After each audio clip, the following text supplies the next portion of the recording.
નમસ્કાર પ્રણામ મિત્રો, સ્વાગત છે તમારું એક નવા વિડીયોમાં। દોસ્તો, આજનો વિડીયો જીવનમાં જ્યારે એકલા પડી જાવ, કોઈ સાથ ના આપે ત્યારે આટલું હંમેશા યાદ રાખો।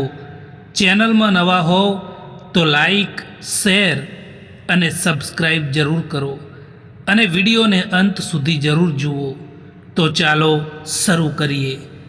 ક્યારે પણ એવું જરૂરી નથી કે બધા જ સબક પુસ્તકો શીખવાડે। કેટલાક સબક જિંદગી અને અમુક સંબંધો પણ શીખવાડી દેતા હોય છે। જિંદગીએ એક વાત શીખવાડી છે કે જે લોકો તમારાથી વાત કરવાનું બંધ કરી દે છે, એ લોકો બીજાથી વાત કરવાનું શરૂ કરી દે છે। જ્યારે માણસ એકલો ચાલતા શીખી જાય છે ને, ત્યારે તેની સાથે કોઈ હોય કે ના હોય, પરંતુ કંઈ પણ ફરક નથી પડતો। જીવનમાં એ જ સંબંધ સાચા હોય છે જે તમારી પીઠ પાછળ પણ તમારું સન્માન કરે, તમારી બુરાઈ ના કરે। આસાન નથી એ માણસને સમજવા જે જાણે બધું જ છે પરંતુ બોલતા કંઈ પણ નથી। જે માણસ દર્દને સમજે છે એ માણસ ક્યારેય પણ કોઈના દર્દનું કારણ નથી બનતા। કોઈ પણ વ્યક્તિની એટલી જ કદર કરો જેટલી એ વ્યક્તિ તમારી કદર કરે છે। વધારે હસવા અને બોલવાવાળો વ્યક્તિ જો અચાનક ચૂપ થઈ જાય તો સમજી લેવું કે એ માણસ અંદરથી તૂટી ગયો છે। કેટલો વિશ્વાસ કરવો આ દુનિયાના લોકો પર, કારણ કે આ લોકોએ તો અંદરથી દિલને જ કાઢી નાખ્યું છે। જીવનમાં એ સપનાઓનું કોઈ મહત્વ નથી જે સપનાઓને પૂરા કરવા માટે પોતાનાઓથી જ કપટ કરવું પડે। એક વાત જરૂર શીખી છે જીવનમાં કે બધાને દિલાસો આપવાવાળા લોકો પોતાના દુઃખમાં એકલા રહી જતા હોય છે। દરેક ઠેકાણે ફૂલ જ નથી હોતા।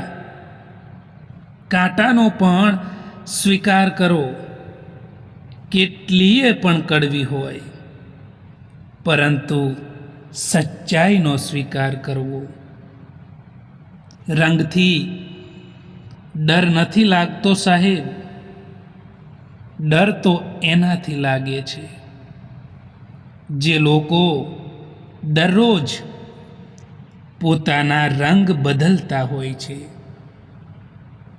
જીવનમાં હંમેશા ખુશ રહેવું જોઈએ, કારણ કે જિંદગીમાં એક રાત એવી પણ આવે છે કે જે રાત પછી સવાર નથી થતું।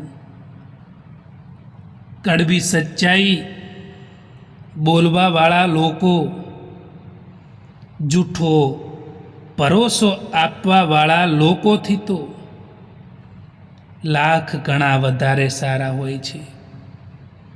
ઘર નાનું હોય કે મોટું હોય એનાથી કંઈ ફરક નથી પડતો, પરંતુ ઘરનો માહોલ સારો હોવો જોઈએ, પરિવાર ખુશ હોવો જોઈએ। અમુક સંબંધો એટલા માટે તૂટી જતા હોય છે કે એક વ્યક્તિ રાહ જોતું હોય છે અને બીજાને તેની પરવાહ પણ નથી હોતી। જ્યાં તમારી કદર ના હોય ત્યાંથી નીકળી જવું જ બહેતર છે. જે લોકોને તમારી કદર નથી, જે લોકો તમને સમજી નથી શકતા, તો એમને આઝાદ કરી દો. માન્યું કે એ લોકો સાથેનો જૂનો સંબંધ અને એમની યાદો તમને યાદ આવે.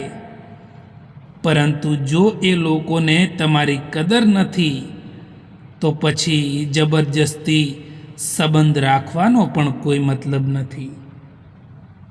તડકાનું નામ તો એમ જ બદનામ છે. બાકી બળે તો લોકો એકબીજાથી વધારે છે. મિત્રો, ક્યારે કોઈનું અપમાન ના કરવું જોઈએ, કારણ કે સમય ક્યારેય એક જેવો નથી રહેતો. આજે જે સમય છે એ કાલે બદલાઈ જાય છે, અને એમનો પણ સમય બદલાય છે જેમના દિવસો ખરાબ હોય છે. મુશ્કેલીઓ તમારા જીવનમાં એટલા માટે આવે છે કે તમે 2 કદમ આગળ વધી શકો. તમે ત્યાં સુધી નથી હારતા જ્યાં સુધી તમે કોશિશ કરવાનું નથી છોડતા. લોકો તમારાથી નહીં, પરંતુ તમારી સ્થિતિથી હાથ મિલાવે છે. તમારો સમય કેવો છે એ જોઈને હાથ મિલાવે છે. કેટલાક લોકો આપણને એટલા માટે નફરત કરતા હોય છે કારણ કે ઘણા લોકો આપણને પ્યાર કરતા હોય છે. જમીન અને કિસ્મત એક જેવી હોય છે. માણસ જેવું વાવે છે એવું જ એનું ફળ મળે છે. જેવી રીતે દિવસ ઢળે છે એવી જ રીતે જિંદગી પણ ધીમે ધીમે ઢળતી જાય છે. એટલા માટે જીવનમાં દરેક પળમાં ખુશીથી જીવવું જોઈએ. કોઈનો સ્વભાવ તમે ક્યારેય નહીં બદલી શકો, કારણ કે ડુંગળીને તમે ગમે તેટલા પ્રેમથી કાપો તેમ છતાં તે આંખમાં આંસુ લાવી જ દે છે. એ વ્યક્તિ સામે ક્યારેય જૂઠું ના બોલતા સાહેબ. જે વ્યક્તિને તમારા જૂઠ બોલવા પર પણ વિશ્વાસ હોય. જ્યારે સંબંધ નવો હોય ત્યારે લોકો નજીક આવવાનું પસંદ કરે છે, અને જ્યારે સંબંધ જૂનો થઈ જાય છે ત્યારે લોકો દૂર થવાનું બહાનું શોધે છે. ગઈકાલનો અફસોસ અને આવતીકાલની ચિંતા, આ 2 ચોર એવા છે કે તમારી બધી જ ખુશીઓ ચોરી લે છે. એટલા માટે હંમેશા જીવનમાં ચિંતા કર્યા વિના ખુશ રહેતા શીખી જાઓ, કારણ કે ચિંતા કરવાથી કંઈ પણ નથી બદલી શકાતું. એટલા માટે ચિંતા બિલકુલ ના કરો. તુફાન પણ આવવું જરૂરી છે જિંદગીમાં. ત્યારે તો ખબર પડે છે કે કોણ હાથ પકડે છે અને કોણ સાથ છોડીને જાય છે. કંઈક બોલવામાં કે તોડવામાં ફક્ત એક જ પળ લાગે છે, પરંતુ કંઈક બનાવવામાં કે મનાવવામાં આખી જિંદગી નીકળી જતી હોય છે. દોસ્તો, આ વિડીયો પસંદ આવ્યો હોય તો આ ચેનલને સબસ્ક્રાઈબ જરૂર કરો. વિડીયો જોવા માટે આભાર.